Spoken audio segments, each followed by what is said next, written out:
సరే ఎమ్మెల్యేల కథ దేవుడు ఎరుగు. సంధ్యారాణి అని ఒక మంత్రి పిఏ మహిళలను లైంగికంగా వేధించినాడని చెప్తే ఆ పిఏ మీద కూడా నో యాక్షన్, పైగా ఆ మహిళ మీద కేసు.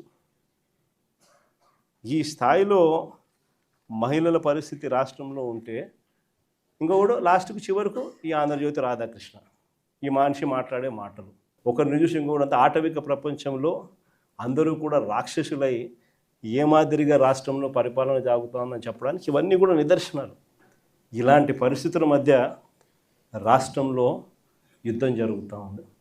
ఒకవైపున ప్రజల తరపున, మంచి తరపున, ప్రజలకు మంచి చేయాలన్న ఆరాటంతో వైఎస్ఆర్సీపీ ఒకవైపున నిల్చుంటే, మరోవైపున రాష్ట్రాన్ని అన్ని రకాలుగా చెడు చేస్తూ రాష్ట్రాన్ని దోచుకొని తింటున్న తెలుగుదేశం పార్టీ మరో పక్క.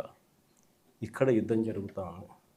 ఈ యుద్ధంలో ఖచ్చితంగా దేవుడు మన పక్షాన్ని నిలుస్తాడు. రేపు పొద్దున ఎన్నికలు ఎప్పుడు వచ్చినా ప్రజలు ఫుట్బాల్ అన్నట్టుగా అంతా తెలుగుదేశం పార్టీని